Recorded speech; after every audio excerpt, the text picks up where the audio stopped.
अस्सलाम वालेकुम। अभी मैं आप लोगों को इलेक्ट्रॉन्स की डिस्कवरी के मुतालिक बताने लगा हूँ। ये हमारे क्लास 9th की केमिस्ट्री का यूनिट नंबर 2 है और इलेक्ट्रॉन्स जो हैं इनको 1897 में जे थॉमसन ने डिस्कवर किया।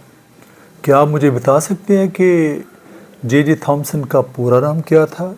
जी, इसके अलावा हमें सभी को पता होना चाहिए कि अगरचे ये टॉपिक केमिस्ट्री में है लेकिन J Thomson was a famous physicist, यानी कि फ़िज़िक्स का माहिर था और इलेक्ट्रॉन्स की डिस्कवरी के साथ साथ उनकी चार्ज टू मास रेशो भी जे थॉमसन ने ही मालूम की थी।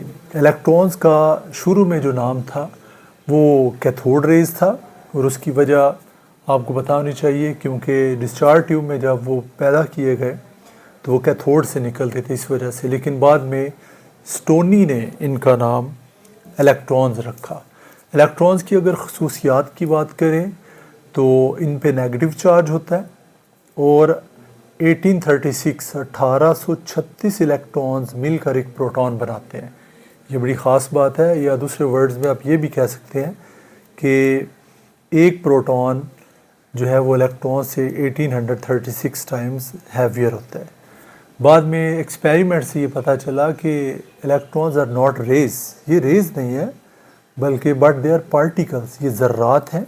और फिर जब इन पे और एक्सपेरिमेंटेशन हुई तो पता चला कि they are found in everything, मतलब कि हर तरह के मैटर के अंदर पाई जाती हैं and they are the fundamental particles of matter.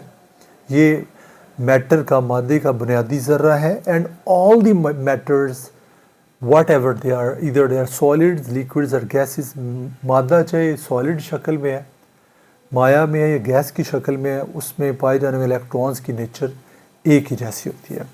अब बात आती है कि ये डिस्कवर कैसे हुई है, इसके लिए जो एक्सपेरिमेंट किया गया वो क्या था। तो हमें पता है कि इसके लिए किया गया एक्सपेरिमेंट जो है उसमें एक डिस्चार्ज ट्यूब इस्तेमाल की गई।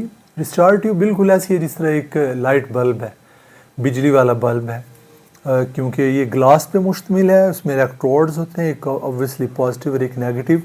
एक इसमें वैक्यूम पंप होता है जिसका मकसद उसके अंदर प्रेशर को कम करना। प्रेशर इसलिए कम किया जाता है क्योंकि जितनी भी गैसेस होती हैं उन पे अगर लो प्रेशर हो तो उनमें से इलेक्ट्रिसिटी गुजरती है, हाई प्रेशर पे उनमें से इलेक्ट्रिसिटी नहीं गुजरती। फिर उसमें हाई वोल्टेज के लिए बैटरी इस्तेमाल होती है।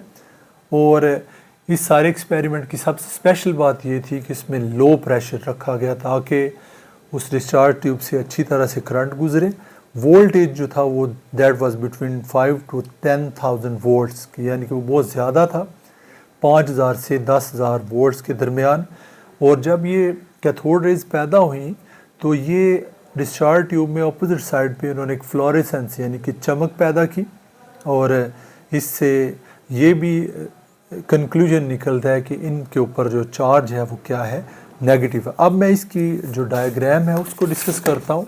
अगर आप इस सारे एक्सपेरिमेंट में डायग्राम को देखें तो ये हमारे पास डिस्चार्ज ट्यूब है। देखिए सारी ग्लास की बनी है, ये फ्रंट इसका फ्लोरेसेंट है, यानी कि इसमें ऐसा मटेरियल लगा है जिस पे अगर लाइट पड़े तो ये चमकता है।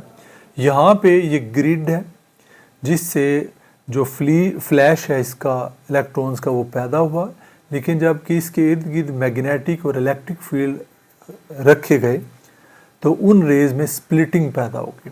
लेकिन स्प्लिटिंग ये शो करती है कि जो कैथोड रेज हैं वो एनोड यानी कि पॉजिटिव टर्मिनल की तरफ मुड़ी, चाहे वो इलेक्ट्रिक फील्ड का था या मैग्नेटिक फील्ड का, जिससे ये कंफर्म हो गया कि they carry a negative charge on them. Overall इस पूरी डिस्चार्ज ट्यूब के अंदर वैक्यूम पंप होता है जिसका मकसद है उसके अंदर प्रेशर को लो रखना। और इसके अलावा ये ग्लास की है।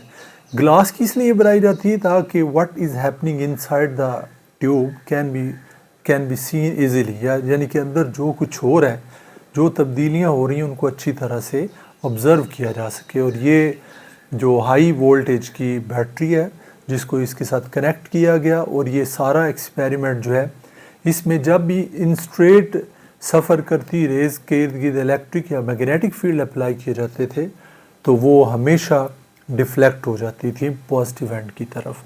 तो ये हमारा آج کا جو سوال تھا یہ تھا ڈسکوری آف الیکٹرانز کے بارے میں.